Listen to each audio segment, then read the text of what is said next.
Hello everyone, my name is Wesley Weeks and I am the producer of Raptor Man Productions. Just a few weeks ago I did a piece at Congregation at the Comfort Inn Suites off of 72nd Street in Grover. Alright everyone, to get started with this video, we are going to watch a short music video that I personally edited and shot during this anime and comic book convention.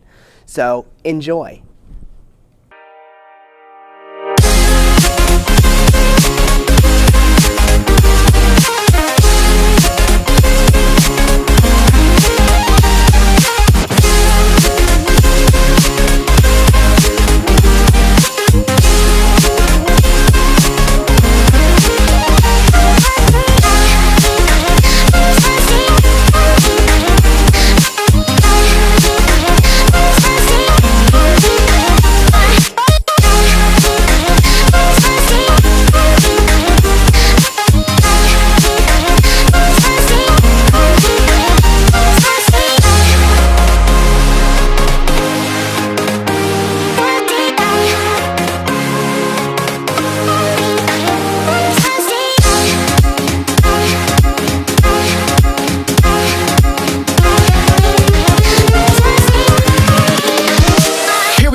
Alright everybody, I hope you enjoyed that music video. Now, let's hear the words from the attendees throughout the convention. I hope you like what they have to say. I sure did.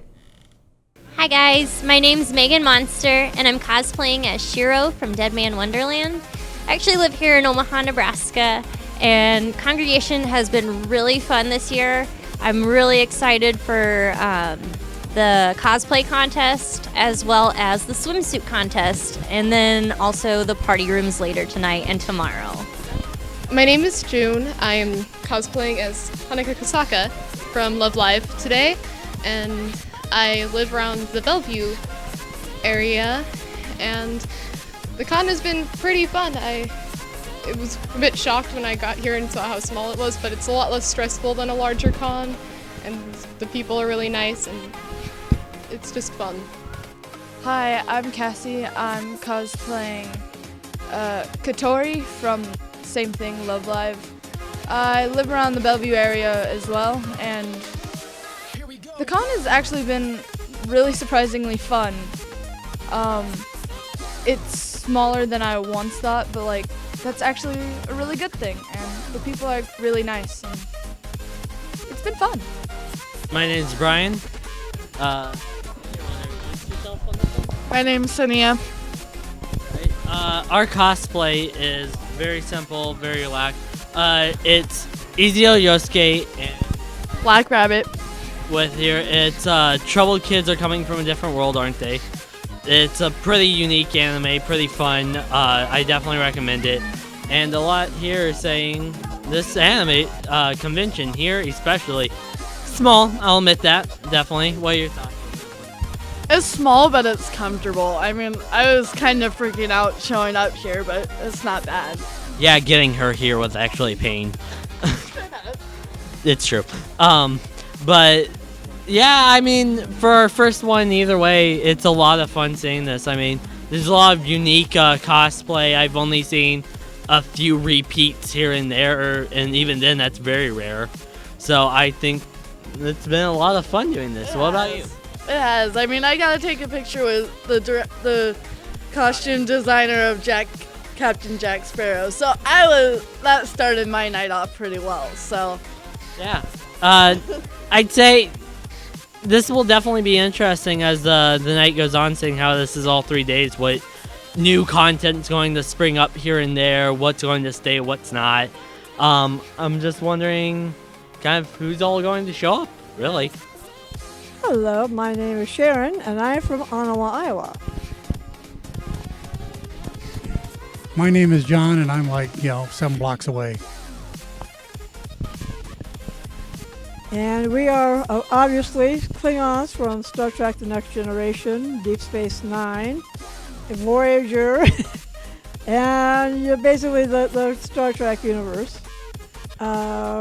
We've been doing various area conventions. We are a fan club in the area, and we are always looking for new members. So we do fan tables, we do events, we do panels, just anything to let everybody know that we're here, we exist. Come join us, come out, have fun, get into a costume, get crazy, perpetual Halloween, basically. The ship that we're with, the IKV Raptor's Heart, is a member of the Klingon Assault Group, or CAG. CAG's purpose is to have fun. But to do that, to actually cosplay, we have to learn various skills. Sewing, prop making, casting, and we have members within our group that can teach each of these skills to anybody who wants to learn any of these skills. And you don't have to know anything about Star Trek. We can teach you Star Trek if you want to learn. You don't have to be an expert in Star Trek. We know what it's like being, first-time fan. Any Star Trek series, movies, whatever your interest is. Even if it's just regular sci-fi, Star Wars, Doctor Who, any Babylon 5, Stargate, we can accommodate just about anything. All right, that was wonderful for our attendees, giving us some very valuable information about Congregation this year. A lot of people really like them from what I've heard. Now, to get started on our next portion is our special guest interviews. You heard me right. I managed to get all 3 of the cosplay judges and did an explicit interview with them. And I also got a few more interviews with some of the special guests that were also at Congregation. My name is Nick Rivers. I am the co-founder of Omniclips Comics, and I am an artist here at Congregation. My comics that I have here, I've got Tyrannosaurus Hex number 1 and 2. Tyrannosaurus Hex is a story about magic, dinosaurs, zombies, and all other kinds of assorted fun. It follows Micah, Malik, and Makai, the Mokabi brothers, and their adventures in the world of Isiyingi. Comic books for me, my dad collected comics way back in the day, and actually still does. So comics were around my house since I was a kid, and really reading Batman, Green Lantern, X-Men, all of those comic books. A lot of early 60s, 70s, and 80s comics got me into comic books. Something that I've wanted to do since I was very little. And now I'm doing it. Sure, I've got a couple of different prints, some of my favorite prints of mine. I've got everything from fan art to my own original artwork. I do most of my artwork is very kind of Western comic book illustration, but with my own touch to it.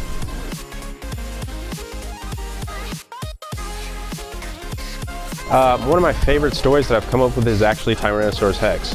It's a very fun project to write. It's very fun to draw. And it has to be, since I do everything on it. I do everything from the scripting, the penciling, inking, and colors. And it's just a blast to work on. I'm having the time of my life working on it. Oi. Hello everyone, don't worry. It's grape juice. It's not. But, oi, boys and girls or whatever. I'm Captain Jack Sparrow. Sorry, Aaron Robbie. You might know me, that's already B.E. Looks like Rabe, whatever you want. But yes, I got into cosplay because I love to make things. Cosplay's fun because you can create art that's three-dimensional. You can put it on, you can transform yourself into something completely different than what you actually are. Savvy? But yes, I love Star Wars, that's what got me into it. I made a Boba Fett costume out of a pizza box. Old cardboard, it was terrible. But it was loads of fun, and everyone was very nice to me, so that was my introduction. Doesn't have to be awesome right from the beginning, you can always work up to it. That's what I believe. But yes, loads of fun. Cosplay is just, it's like a hobby on steroids. Fantastic. And there's rum, grape juice. Lots of grape juice. He knows. Here we go.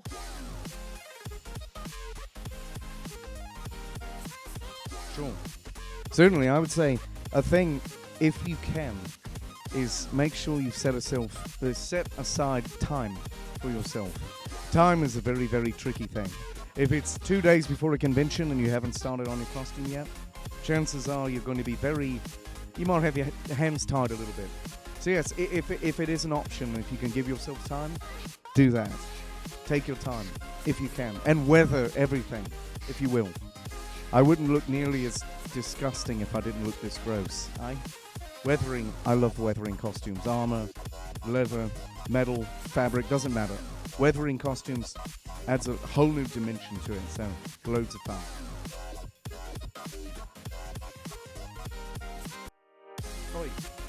I don't even know how many. Hundreds and hundreds and hundreds. My mainstay, I travel with Wizard World Comic Con. If you've been to Wizard World, I get to fly around with them all over the world. Lots of fun. I make props as well. I do metal casting, woodwork, make things like this. Compasses, leather, whatever you want. Sewing. I made this dreadlock wig myself. It's all human hair from my back. Oh bugger. Ignore that last part. But yes. That's the beautiful thing about cosplay is you can make art from anything. So yes, dreading hair into dreadlocks technically is an art form if you want to break it down. Loads of fun, again. Much obliged. I would say really the most fun that I have is the interaction I get with children. I love kids, I love working with kids, parents, everything. I love it. But when you meet children, they have fully bought into the illusion that we get to do with cosplay. And we have people refer to you as Captain Jack Sparrow. When they actually think that you are the person from the movie, that's the most fun. Because they're asking questions like, well, where's Will at? Where is Elizabeth? What's Elizabeth doing? Like, hide the rum. Or grape juice, if they're very small. But yes, that's some of the most fun I have is interacting with the children, seeing the kids in costumes. So much fun. I get to host a lot of costume competitions and judge them, and doing the kids competitions is one of my greatest loves. I just love it. So much fun. The cosplay contest, that's just a beautiful moment because it gives people practice if you've never been to a competition before. You know, it lets you take a moment, you can walk across the stage, you can strut your stuff. Sometimes you can even do, a song, a dance, a skit, depending on where you're at. Some anime conventions allow you to do a lot more, which I think is pretty neat. But, yeah, cosplay competition is very fun. You don't have to do it, but if you want to do it, it's lots of fun. Certainly. I would say if you want to be in a competition, remember, this is for fun, right? Cosplay's for fun. So don't stress out too much, don't overthink it. Make sure you have a grasp on what you want to do or say or perform, whatever it is, and just go for it. Honestly, don't overthink it, because whenever I overthink something, it's when I always mess it up. So just have fun with it, have it be natural, and just have fun, because that's why we do this.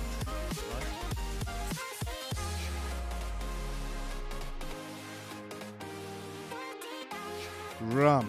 No, sorry.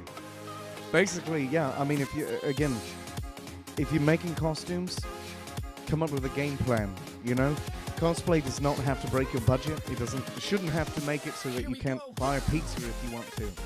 So make sure cosplay does not cut into your actual life. Don't drop $3,000 on a prop that you might not need that much, if you understand what I'm saying. Yes, keep it fun. Keep it part of your life. You can integrate it very easily if you want to make costumes, if you want to have fun at conventions in costumes. It can very easily become part of your life. But don't make it break your bank, because food is important. You know this. And grape juice is important. So you need to make sure you have enough pieces of bait laying around to buy one, or two, or 7, or 300.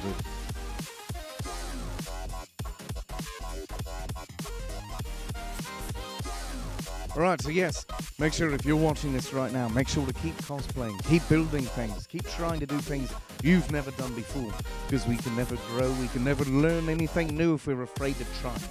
So yes, build new things, make fantastic costumes, have fun wearing them, and if you want to, come to the contest. It's going to be so much fun.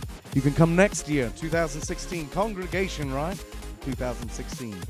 17 will come right now, and then it's 16. Or when I would be there, which would be the, 1700s? Not very good with math. So I have to take my shoes off. But yes, come and have fun. That's the point. Merry Christmas. What is this, by the way? Hi, my name is Esmeralda Von Katz, and that's Von Katz Cosplay. And right now, obviously, I'm dressed as a female version of Kylo Ren from The Force Awakens. Yes, I am on the panel of judges for the contest today. Here we go. Well, I think part of it is because I am local, so that's always helpful to have someone, at least one person who's a guest but local and knows some of the people around here. And I also work at the Omaha Community Playhouse, so I have a pretty good knowledge base in costuming, and that makes it a pretty good thing for me to be a judge. I definitely know costumes, and I know how to judge them, but in a good way, I promise. Well, unfortunately, I was out of town last year, and they had asked if I could be a guest last year, and I just couldn't do it because I had a conflict, and I felt really bad about that, so I decided I was going to make up for it, and here I am this year.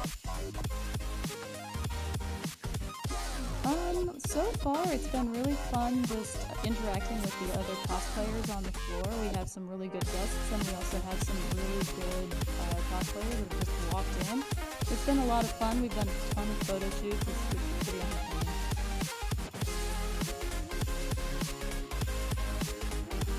Ooh, I don't know. That might give something away. We haven't done this competition yet. I don't know if I can say. Well, okay, I'll say I do like the Jack Sparrow. He made pretty much everything, which is very impressive, and he's also a judge. I pretty much, if I'm not working on some sort of costume or cosplay, I'm not happy.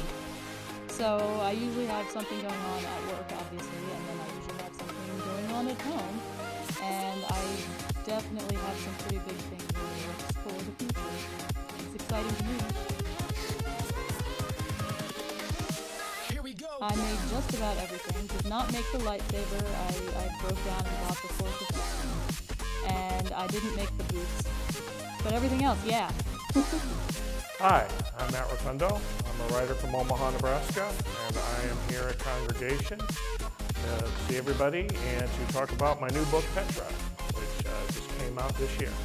It is a science fiction novel, and it is set in the far future, and it's basically an escape story. It's a prison break story from the prison world.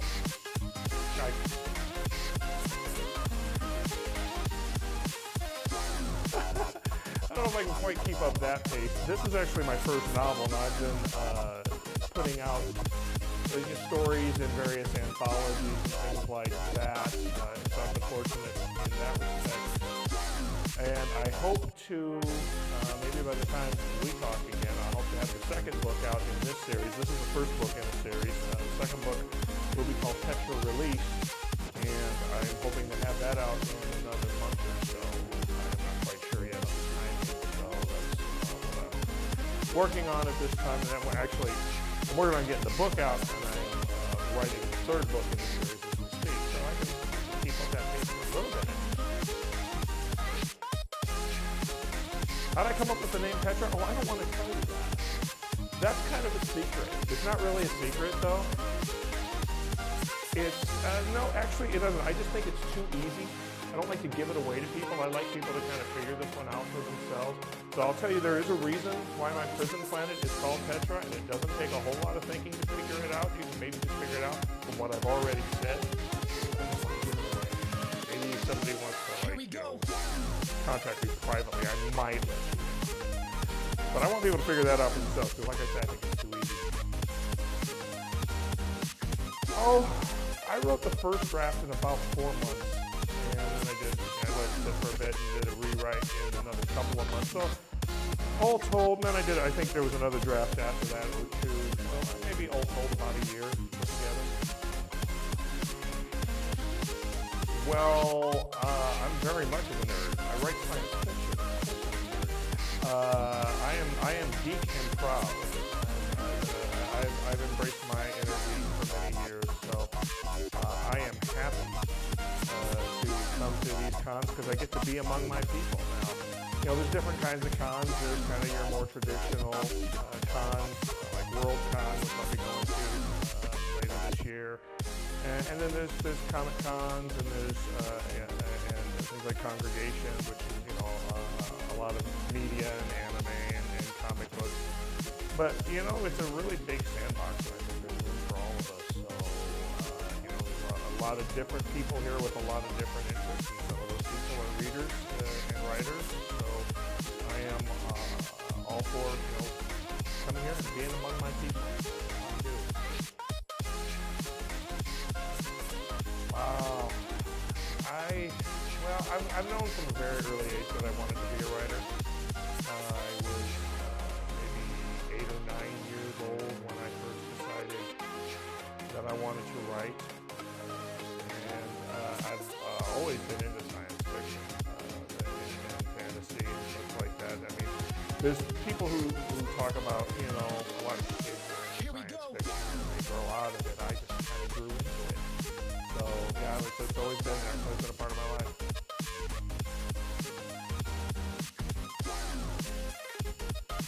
Well, sure. Oh, absolutely. You know, like I said, I get to be among my people when I'm here. I'm just as geeky as everybody else here. I might not have any cosplay on at this time, but that's not to say that I don't do that kind of thing, because I certainly do. You can see me at Halloween. But, you know, yeah, conventions are that time to be among you know, the people who share your interests, and I really look forward to this.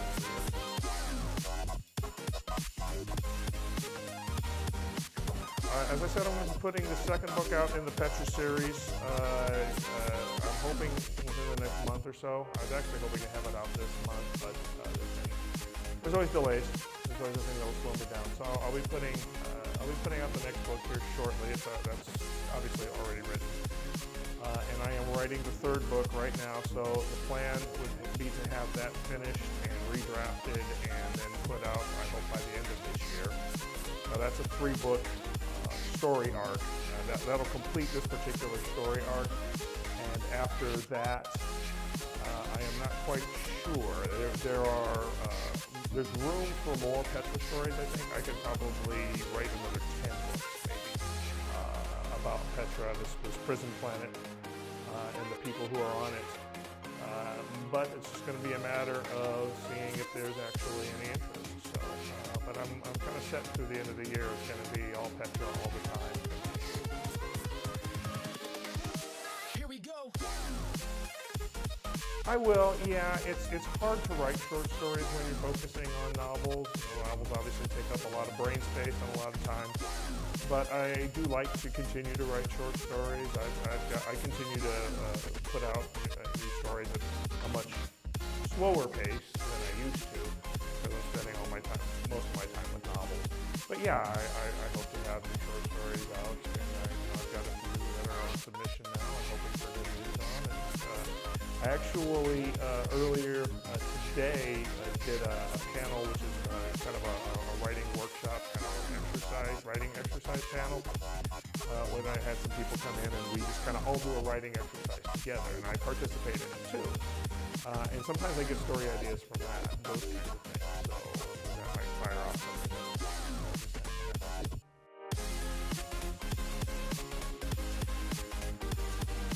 You can get them online. You can get them at Amazon right now exclusively. This one here, if you have a Kindle, you can get a Kindle edition, or you can get a print edition online. Or if you happen to see me somewhere, particularly if I'm at a convention, I'll be at Worldcon later this year, also in Kansas City. So if you happen to see me, I guarantee I'll have copies of this with me too. So you can always hit me up in person. But yeah, you can go out to Amazon. If you look up Petra and you look up my name, Matthew Sundell, you should be able to find it pretty quick. You can also go out to my website. There's a link to it from my website. That's MatthewSundell.com.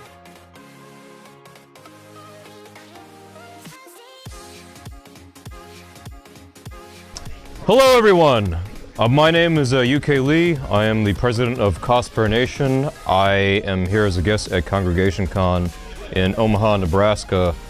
Thank you guys for having me here.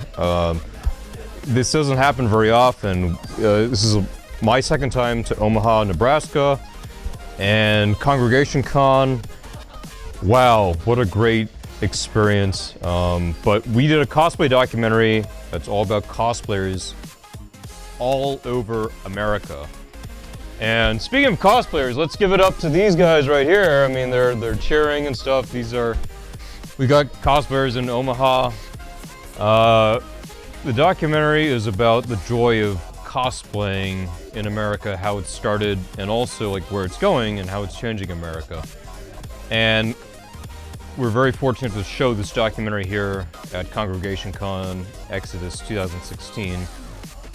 It's won a couple of awards, it's been to a couple of film festivals, and that is why I'm here to present the documentary to you guys right here.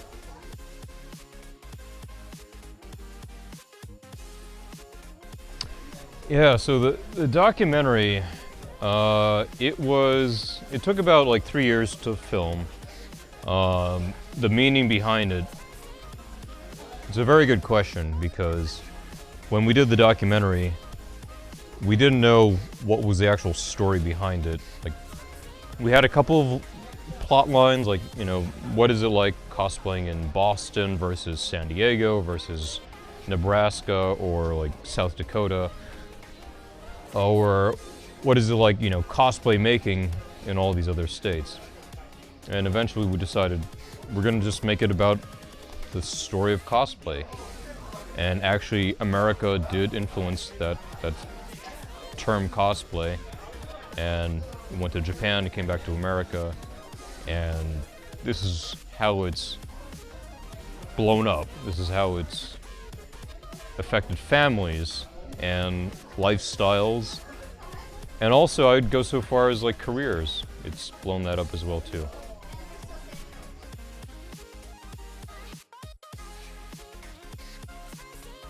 Some of the more memorable moments were when we interviewed Milan Petra.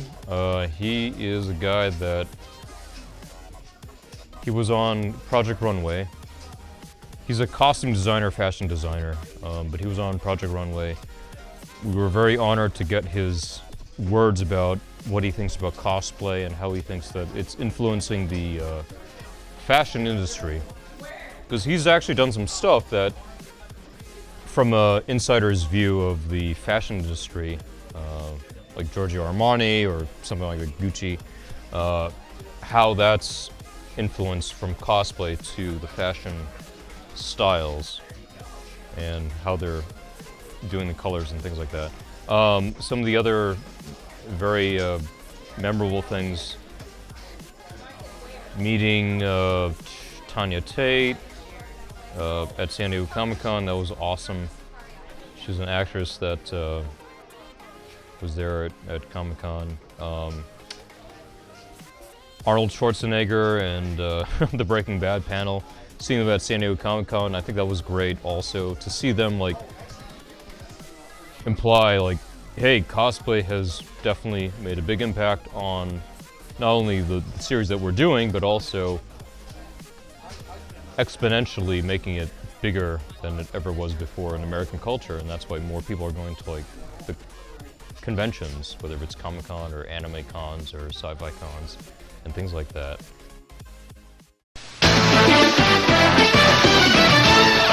Well, here is a unique group for you. I had to look this up online, to be honest with you. These are Anime Central, and I don't know if this is right, cosplayers or COS players. It's all, they're huge fans of Japanese animation. Oh. You know, you get all those characters.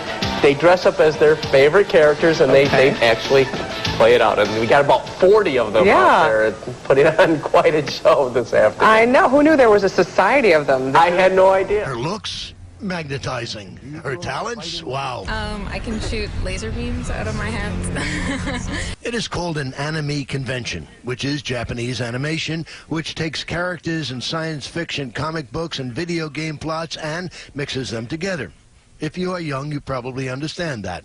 We don't. Hey, you, yeah, over here. Come over here. We want to take a look at you. So, this is the character we're talking about, right? Yes, Hatsune Miku. Okay, say it again. Hatsune Miku? And then what's her deal? It's the blue hair, right? What's her what? It's the blue hair, right? Yeah, of course. Teal hair. Yeah, well, thank you very much. We're going to get into the story a little bit. We got somebody, I don't know who this guy is behind you, but yeah, take a look at what we saw earlier.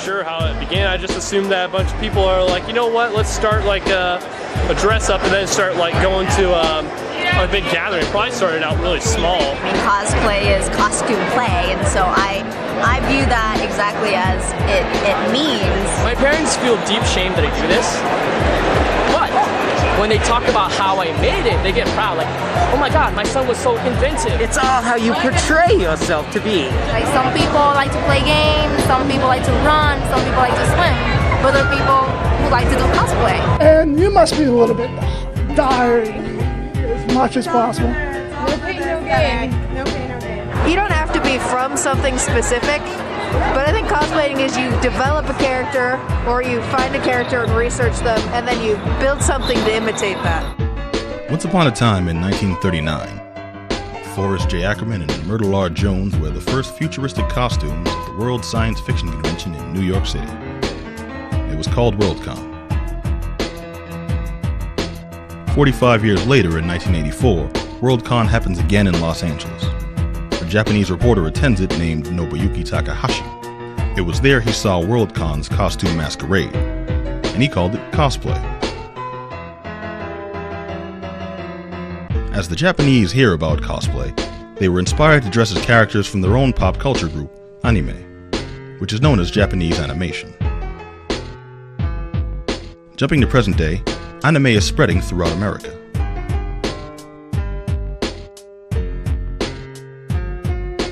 And evidently, so have the cosplayers.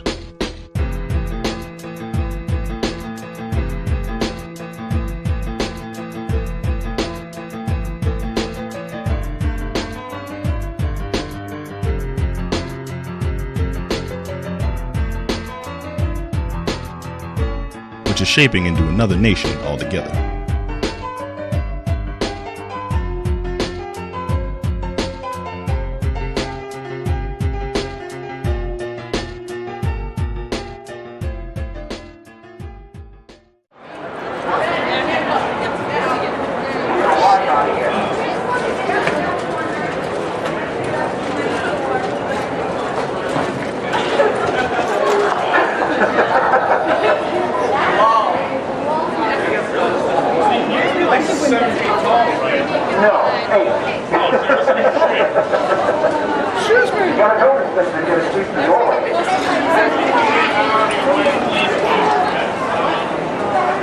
When I was going to conventions, people weren't dressing up in anime costumes.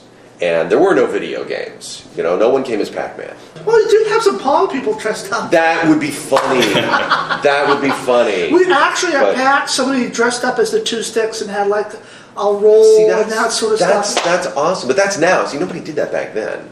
The kind of conventions that I used to go to were like sci-fi pop culture conventions. So you would see typically people dressed up as superheroes, horror figures, sci-fi, oh my gosh, Space 1999 to Lost in Space to Battlestar Galactica, the original. And when we moved over here, one of the ways I learned English was to watch the TV shows. Again, this was late 60s, early 70s. And one of the, of course, main shows that they kept repeating was Star Trek. We were Trekkies. I'm sorry, that's just how it is. We were Trekkies. We've always been that way. Always will be. Probably going to have a nice insignia on my casket when I die.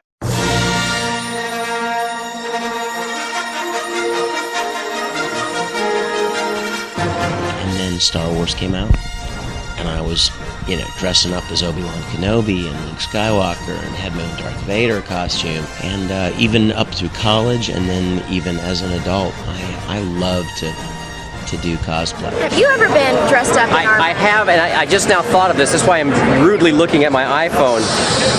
That's my cosplay in 1978 of me dressed up as a Jawa. My parents made the Jawa outfit, and there it is. So that was my cosplay. The birth of my love for Star Wars and cosplay is right there.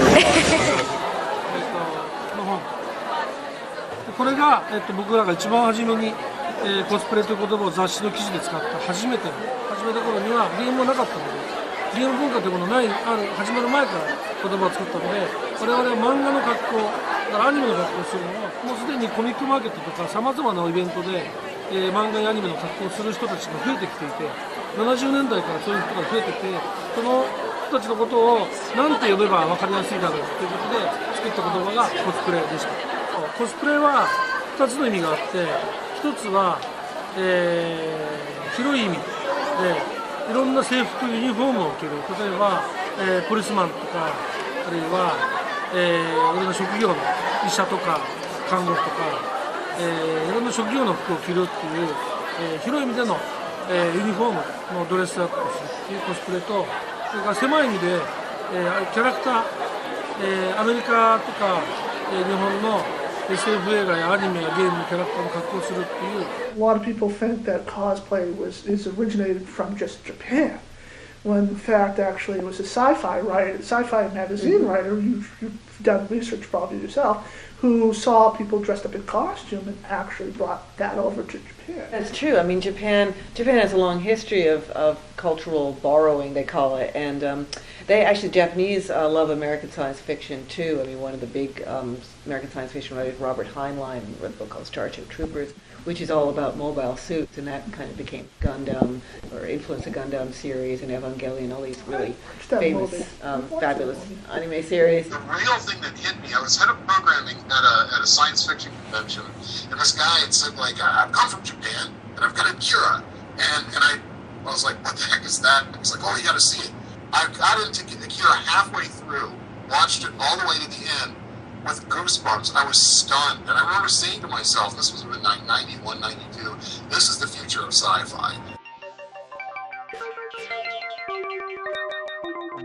One of the things that people say about Japan is that they're very, very good at cultural appropriation, that they're incredibly good at taking elements from all kinds of different cultures all around the world and bringing them into their own, and then Japanizing them and creating them and sort of recreating them in a very Japanese way. I remember a colleague of mine once saying that, 150 years from now, there's going to be a group in Japan called the Beatles, and they're going to be doing Beatles songs exactly the way John, Paul, George and Ringo did, because I've seen them. They're great. I mean, they're Beatles impersonators now. So it is. They're just really good at doing this. And I think, now that I think about it, Japan is a culture that is kind of a very dress-up culture. I mean, it's the kabuki, where you have tremendous makeup and costumes. In the No plays, you actually have masks and costumes, and then the geisha, you have this very carefully painted face and wigs and things like that. So it's a culture that maybe just more comfortable with that. 我々は別に日本だけが成長したわけでもなくて、特に日本は成長できるだけで、たくさん成長しましたけども、世界中同じように楽しまれていると思います。